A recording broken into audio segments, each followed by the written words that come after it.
Enosh. I'm Tiffany. Or AKA Enoshfett. And Grand Tiff Tarken. That's right. And we are here for a very special event. That's right. The most anticipated movie of my last 3 years.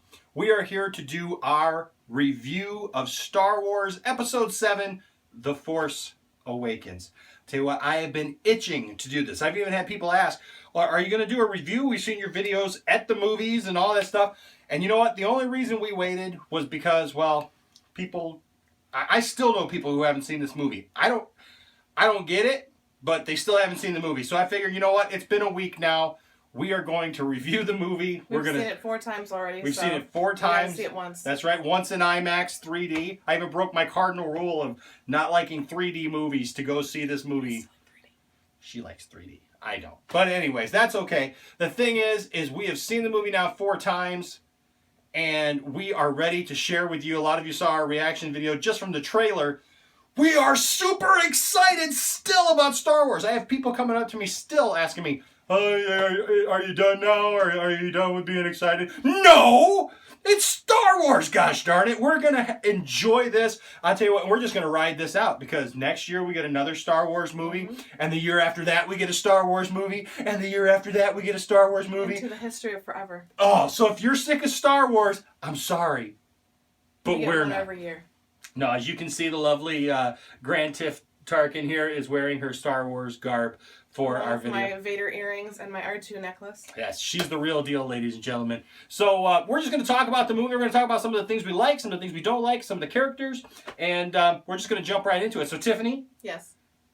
Overall, what did you think of the movie? I thought the movie was awesome. I'm not just saying that because I'm a fan. It was the culmination of everything that we've wanted from 4, 5, and 6 that we didn't get from 1, 2, and 3. Yeah, for sure.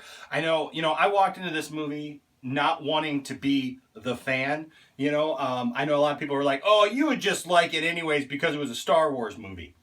No, I wouldn't. Let me tell you, I went to go see Episode 1 about 5 times in the theater, and I remember sitting there each time thinking, come on, this is good. I like this. This is Star Wars, right? And I should love this. And, man, it just seemed like there was something missing each time. Now, we're not going to get into the debate whether or not the prequels were good or not. We all have our own opinions about the prequels, and that's fine. But I just felt that they were lacking to the original trilogy. But I'll tell you what, I walked into this movie wanting to be a clean slate, wanting to just watch the movie for what it was, and I came out just full. I came out just looking forward to Episode 8. This is Star Wars. I know it's been a week, and now all of a sudden there's, people, because it's cool once a movie's been out for a while, right? Now we're going to nitpick it and find those little things, and trust me, we watched the original trilogy. We just did a 15-hour marathon. Movie. Yes, we had all kinds of people over at our house, and we put it up on the wall, and we watched all 6 movies.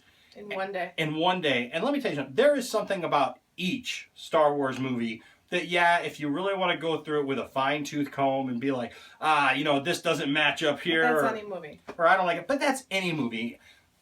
This movie just satisfied me as a Star Wars fan. I know that you have other opinions, and if you have other opinions, that's fine. You can leave them in the comments section. Let's talk about it. All right?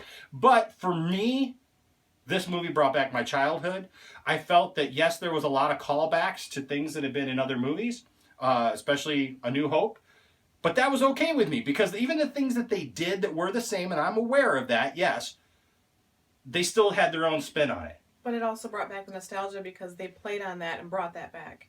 Yeah. Like when Finn picks up the ball that Luke trained with and puts it back in the box and slides it over. It was just that little half second of, hey, you remember this? Yeah, and it wasn't done. I felt like it wasn't done in a way where it was like, hey, wink, wink, and just really dwelled upon. It was just that brief moment. So a lot of people didn't even catch it, and just little things like that I felt really made it Star Wars. It felt like Star Wars. It looked like Star Wars. It introduced us to some great new characters as well as bringing back some characters that we love. And so, you know what? Let's talk about that real quick. Favorite new character? Not just because she's a girl, but I like Rey. Oh, absolutely. Rey is the epitome of she is kind of like, I don't even want to say the newer version of Leia, but Leia was the one kick butt girl that she was like the only girl among a bunch of guys. Where this movie, they actually had a bunch of different women. They had Maz, who was a woman. They had Rey, who was a woman. There was women on the Star Killer that were women that they went to. But Rey is the one that she has that staff. She kicks butt. She can take care of herself. And who doesn't want to gravitate towards her? Tell you what, I went into the movie concerned that about the Rey character because I told you before we went in, I felt that they were going to do the switch thing where, because you see Finn and all the promotional things with the lightsaber and everything, and I felt like they were going to do a switch and that Rey was going to end up being the one that we saw with the saber in the end. And I was right, but the thing is, I was a little concerned that it was going to be a little too PC. It was like, oh, we're going to make the girl the main character just to make the girl the main character.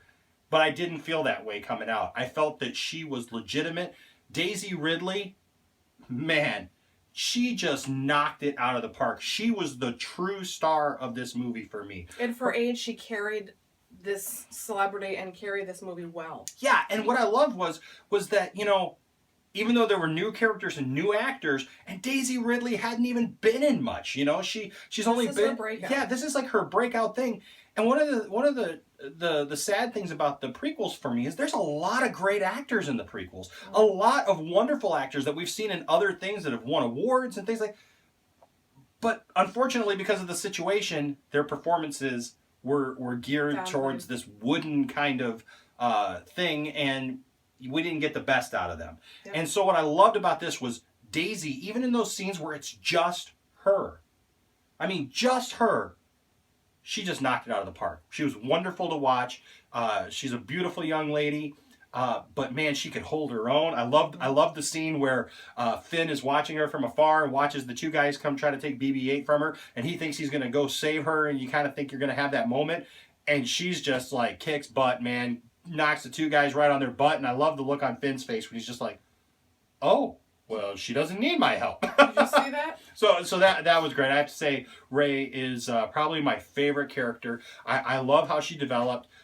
People sometimes have made some comments in the last week about how quickly she gains Force abilities. But let me tell you something. The movie is called The Force Awakens. And you can see that the Force was calling out to Rey in a way that we haven't seen in the other movies. That it wanted to get to Rey. And we don't know her childhood. We don't know what she struggled with, the dreams that she's had. That's right. When Kylo Ren is trying to force to get information out of her, he says he sees an ocean and he sees the island. Things that she may not have in her, in her thoughts and her minds at all times. It's something maybe that's only in her dreams, but it's things that she's aware of and the things that she has within her. She's definitely headed in the right direction. And, and then, of course, I've seen some complaints about how quickly, how does she just pick up a lightsaber and fight at the end and fight Kylo Ren? Listen. She's a fighter. She's a fighter, man. They established that early on in this movie, that she was a fighter, she could hold her own. When Luke first picks up a lightsaber in A New Hope, that kid is a moisture farmer. He has, he's kind of tackled, I think, with some Tusken Raiders every once in a while. But my goodness, he doesn't have that hand-to-hand combat skill like Rey does. Rey fought to stay alive. Yeah, she has had to struggle to stay alive. She's been by herself.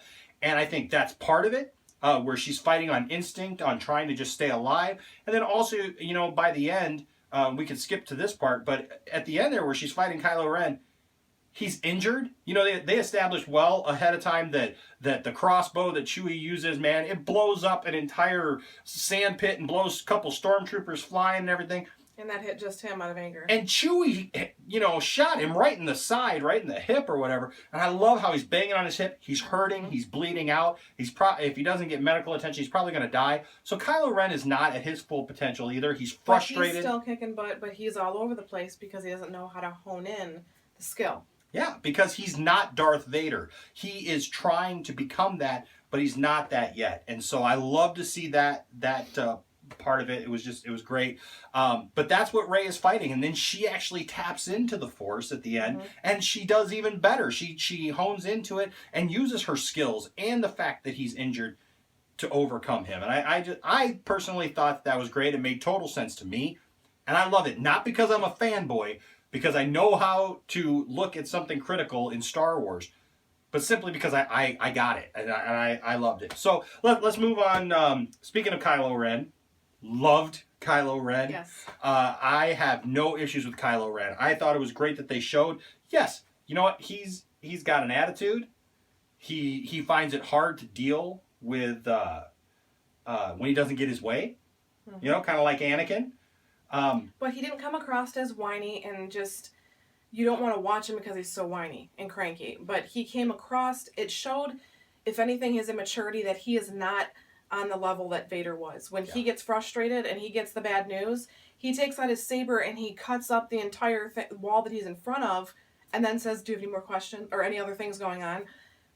But Vader would have just taken care of business, did what he had to do, kill someone if he had to. Choke the guy out. And then be done. Because he just doesn't have the maturity in that aspect. Yeah. And the dark side. And it's going to be great to see him grow as a character. Mm-hmm. You know, as we ended the movie, Snoke says, hey, bring him back to me. I'm going to complete his training. I'm excited to see what that entails. This is the first character that we've seen who's on the dark side, who says the light is calling out to him. Struggles with that. That he even uses the same terminology that they used in the original trilogy, being seduced by the light side as opposed to the dark side. What caused that? I'm looking forward to seeing some backstory. You know, obviously he's got daddy issues. You know, a lot of people in Star Wars have daddy issues, and that's fine. So that's going to be really interesting to see that connection and the next time he meets up with Rey. But it also, when he's on that scene with Han, though, I think that was actually true to his character. Not just him trying to do what he had to do during that scene with Han, but just the fact that he says, I'm being torn apart. I struggle with the light side. I know what I have to do, but I don't know if I have the strength to do it. So I think that's an actual struggle for him, at least at this point in the movie. It was killing Han that had to happen to push him over to the dark side. Completely. Another new character, Finn. You know, I thought out of all of the characters, he was probably, now he wasn't bad at all. I loved the character. I thought his character was great. It's probably the most between him and Poe. We're gonna have to get some more backstory. Maybe see them develop a little bit more in the next movie. And I have a feeling we're going to see that with him being left back at the Resistance base. That we're probably going to see more of that Poe and Finn relationship. I don't like Luke and Han. Yep, and I love that at the beginning of the movie with that, you know, that exchange, you know, and he's like, you know, why are you helping me? You know, because it's the right thing to do. You need a pilot, don't you? Yeah, I need a pilot. Yeah, I need a pilot. So it'll be interesting to see that. But then they have the camaraderie, though, when they're in the X-Wing trying to get away. He's sitting here telling him how to shoot, and he's like, this is way too complicated. Then when he finally gets it down, he shoots, and he gets all excited. He's like, did you see that? And Poe's like, I saw that. So it's kind of like a brotherly thing. And then they hug when they meet again, when they finally are on the Resistance base. Now, do you think there was kind of hinted at the beginning, like there may be a little bit of romance between Finn and Rey? Do you think that that's going to happen? That, I think, is actually left up to find out in the next movie, just because they have a connection because they kind of helped save each other at that point in the movie. But I think she also kind of put him in the friend zone because she kissed him on the forehead and said, we will meet again, my friend. I know it to be true, but that's what I think too. If she would have really cared about him, she probably would have kissed him on the lips or, you know, said something a little more different or romantic. Yeah. But I think that there's going to be some kind of connection with them, but maybe on more of a Luke and Leia kind of. I love Poe. Poe, I thought, was a great character. I can't wait to see more Poe. You know what I mean? He's like the combination of some of our favorite characters. He's like the pilot that Luke is. He reminds me of if Luke and Han had a kid. Yeah. And with a little bit of Star-Lord from Guardians of the Galaxy mixed in there for good measure. Just a great character. I look forward to seeing more from him. Now let's talk about the big star of the movie for me. Harrison Ford, Han Solo. How great was it to see those doors open and watch Han and Chewie run into the Falcon? Yes. It was like an old friend came back, and most of the moments that we teared up was just seeing him in that character again. It wasn't just Harrison Ford playing another character in a movie. He brought Han back. When you were watching him, when he went through the Falcon for the first time after not seeing it, and he goes in the cockpit and he puts his arms up like, yeah, this is my home, this is my place, and it's nostalgia for him to come back and actually be that character again. Yeah, it was really great to see him, like you said, get right back into that character. It didn't feel forced. He was Han Solo again, and Chewie was great. I mean, just some of the stuff, the Chewie-isms. I loved how camaraderie between them. Yeah, I love how a couple of times they had Chewie giving Han a hard time. And I just loved seeing those buddies, man, that you could tell they're such good friends. And even though Chewie doesn't say a word, he says it all, man. Well, the two groups on the carrier, and he's like, the second time, and Chewie's like, yeah. I love he just kind of looks down, he's like, yeah, that happened. Or when they're in the cold, the Star Killer, and he's like, oh, you're cold, and just the little things back and forth. And then, of course, when Chewie gets upset when Han dies, man, blood-curdling scream from it wasn't even so much. I mean, now when Han got run through with that saber, I yelled no. I pulled a Vader, no. Because they had me for a second. I thought maybe, are they? Because I felt going in that he was probably going to die. I was kind of prepared for that. But to actually see it. Now that was one of the things I felt maybe could have been done a little better, where they maybe could have had Han sacrifice for maybe Rey and Finn to get away or something like that. But it was just kind of a moment. I'm okay with it. Felt it could have been a little bit better, but it's still a good job. And I loved the emotion from Chewie, where Chewie just loses it, man. Starts shooting, starts killing troopers, and away we go. And then when they get back to the base, too, he's just sitting there with his hand on his head like, now what do I do? Yeah. And that scene, that picture of Chewie back at the base where he's just down like it, totally looks the same exact as Chewie from A New Hope. I mean, the costuming was awesome there. So then we have Leia. Leia comes on the scene. You know what? Here's the deal. If you got a complaint about Leia, I'm sorry for you. If you got a complaint about that stuff, I'm sorry, but you know what? The thing is no, there's a part of me that is that 8-year-old boy that you see Carrie Fisher on the screen again. But you know what? She's probably got dentures. She had that kind of lip thing going on. And, but she's aged, and they would just want to be in this character again. So for them to even come back is something that's just awesome. My heart was still there. I felt the heart was there between her and Harrison Ford. I felt that they did a good job. I'm actually looking forward to seeing more from General Leia. So another star of the movie that just goes without saying, BB-8.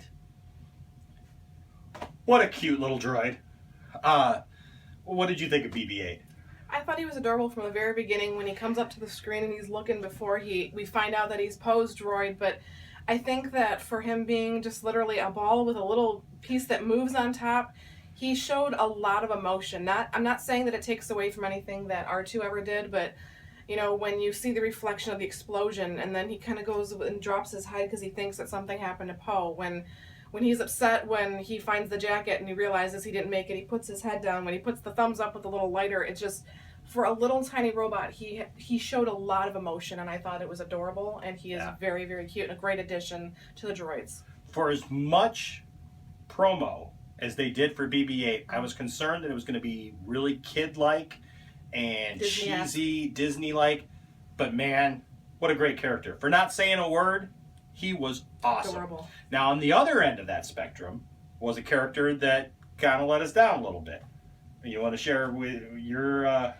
The one going with the strong female characters, the one that really frustrated me was, I waited to get the 6-inch figure of her. I got the small figure of her on Force Friday, but Captain Phasma, you went as far as to grab someone from Game of Thrones because of what she evokes, the kind of woman and strong-willed person that she is, and you show her a little bit in the beginning, a little in the middle, and then you have her almost like down below Finn during that one scene with him, and it's just something that she may come back up and help with the First Order while Kylo's doing his own thing, being, trained by Snoke.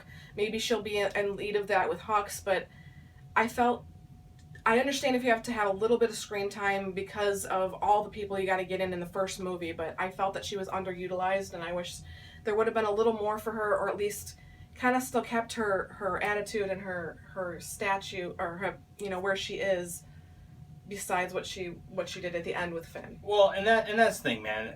You know, why go get an actress of her caliber if you're not going to use her? You could add anybody behind there. So, but that leads me to believe we haven't seen the end of Captain Phasma. Yes. We're going to get more of her. She's a bigger force. Yeah, absolutely. No pun intended. Absolutely. So, basically, we've got all this. Comes down to the end. They blow up Starkiller Base. And then we get our moment. The moment that I've been waiting for since I was 8 years old, man. I am a Luke Skywalker guy. And R2 helped get him there. Yes, and R2. You know, and that's something, too. A lot of people complained about the R2 thing, saying, well, it was really convenient that R2 just pops back to life at the end to show them how to get to Luke Skywalker. It was calculated. No. Can I say something to all of you who say that? There is a series of movies that you may want to see. It's called Star Wars. In that, there are some things that if you pay attention to the dialogue and the story that goes on, you will see certain things in there that kind of reveal stuff. That being said, it wasn't by accident that R2 came alive at the end. I point you back to Return of the Jedi. Who had a plan in Return of the Jedi? It was Luke. Luke went into Jabba's palace, he had everybody strategically placed, and R2 played a part in that. And all of a sudden the lightsaber pops up, Luke gets it, and we're on our way.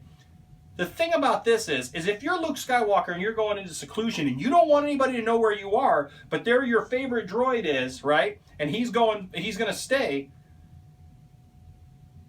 wouldn't you want him to be powered down for that time so that he's not just running around with that information inside of him where anybody could capture him at any time and just get that information? I mean, that was the point, is that R2 has now, because he's been in this low power mode, he's kind of put off at the side, got a blanket draped over him, like we just think he's depressed, but that's Luke not has it. to have things set up a certain way. This, and this has to happen before R2 would become back to life, because he's the one that, like you said, would have that. So he has a very calculated reason why, when he put his hand on there, maybe that was that last bit of information. You had Leia in the beginning saying, help me, Obi-Wan. Maybe this is the role reversal with Luke saying, okay, here's the information, kind of like how Poe gave the information to BB-8, saying when this, and this happens, that's when you come back. That's when you give your puzzle piece. And I thought that was adorable when R2 showed the whole map, and then our BB-8 even went back to Poe, like, come on, give me my piece. I got to put my puzzle piece in. And I thought that was so respectful because I was worried that they were going to try to push BB-8 as the new R2-D2. And they didn't. BB-8 was his own character. They looked like little friends. Like, when he finally woke up, they kind of both shook together, like, yay! And it even looked like BB-8 looked up to R2. Yes. And I really liked that. Like a big brother. C-3PO was C-3PO in this movie. I felt he could have been done a little better. Yeah. He was slightly on the cheese factor. Yeah, slightly. But you know what? Other than that, man, I mean, it's the droids. Awesome. We love the droids. They're great. It was better than him in episode 1 where he was just a skeleton. Speaking of skeletal robotic things, we move on now to the end of the movie. The climax of the movie. What were you thinking when Rey is walking up that mountain? My biggest thing was I just kind of felt that, we had just lost Han. She had gotten her information on where Luke was with the Resistance and with Leia. Leia even said, may the Force be with you as she's getting ready. Chewie gave her that look. But she's climbing this mountain, and I just thought, okay, well, this is all kind of happened in this movie.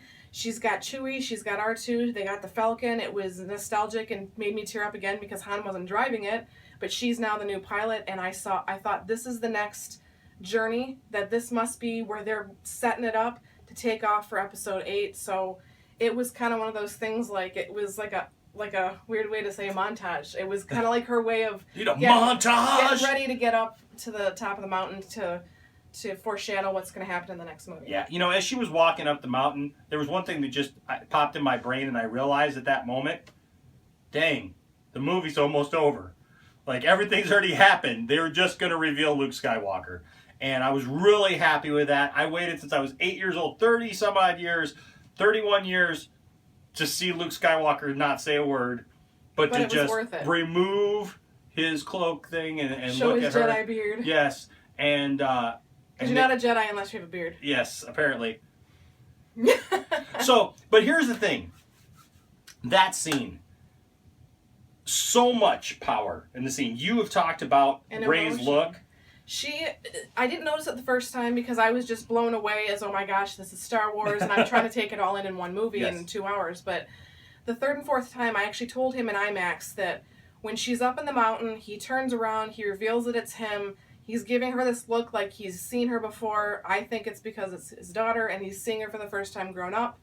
But he gives this look, and she gets the lightsaber, and she hands it out to him.